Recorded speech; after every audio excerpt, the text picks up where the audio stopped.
So let's move on to real-world management of myelofibrosis, if you don't mind. So Moshe, why don't you walk us through the results of COMFORT-I and COMFORT-II that led to the approval of ruxolitinib? Ruxolitinib was approved primarily based on its effect on symptom control and effect on spleen. It was not approved on the basis of survival impact, but it's interesting to bring up that point. It clearly was superior to best available treatment as far as symptom control in a remarkable way. I think, I don't recall exactly the figure where it was 50% plus of the patients that have substantial benefit of more than 50% improvement. And then there is a substantial improvement of splenomegaly that was measured by MRI and as far as change in spleen volume.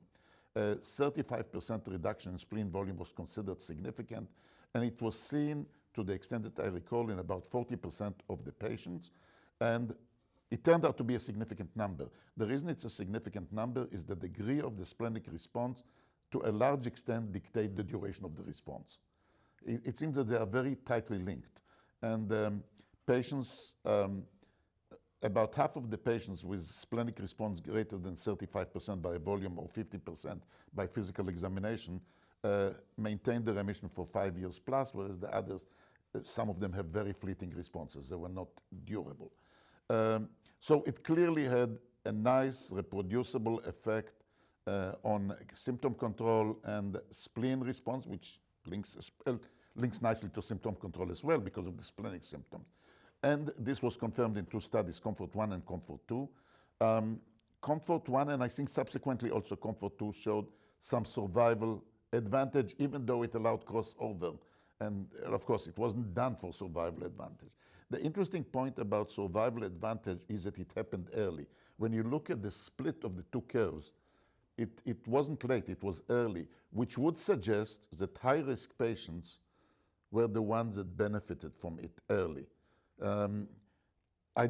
We have 5 years update and that difference is maintained. As far as the low-risk patient, to what extent they have benefit, it really was not addressed.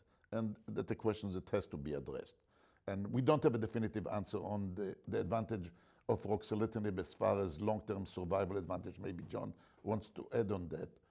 But I don't think that this was addressed as a specific question of the study, so we don't have definitive answers. And if you look at so there have been a number of analyses to try to fish out the potential for survival benefit with ruxolitinib and myelofibrosis, and they've done pooled analyses.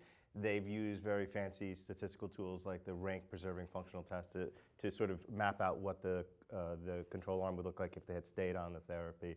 I think the bottom line is there's probably a benefit of JAK inhibition, namely ruxolitinib in the COMFORT studies, that affords a survival benefit as it relates to improvement in symptomatology, reversal of cachexia, and improvement in performance tests, which underlies probably improvement in anyone's survival.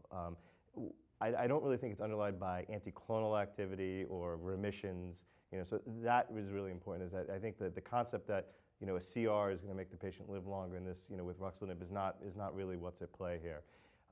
The reality is, if you really look at it for what it's worth, probably what the COMFORT studies tell us is that the earlier you start ruxolitinib, the better the benefit you have. And that's probably the difference in survival. It's starting ruxolitinib earlier in the course rather than waiting. I mean, there's very few malignancies where you wait until someone gets really sick to start the therapy.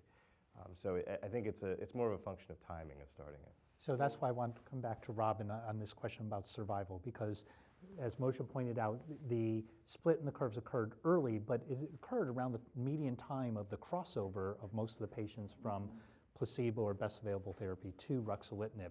So it does suggest what John is saying, that earlier intervention may be important. Is that because we're controlling improving cachexia, fatigue, immune function? What do you think?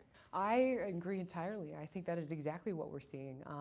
When we really look at the effects of ruxolitinib, I think from a mechanistic perspective is what we're seeing is because of the pro-inflammatory mediated signaling, and then a lot of those inflammation being what mediates bone marrow fibrosis, so especially things like TGF-beta.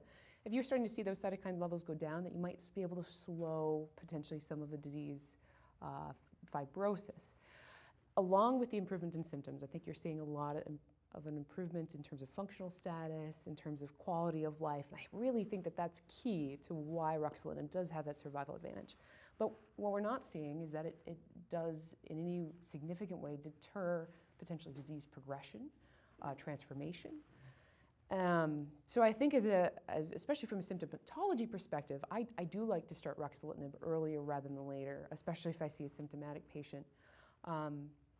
But I do think we still have ways to go in terms of therapies. Yeah, I think that's an important point, because if you take that conclusion to its logical extreme, then even in patients with low-risk disease, you might say maybe you need to start it. But I really think the mechanism by which we're seeing the benefit is by controlling that inflammatory milieu, which will translate into known symptoms at the time.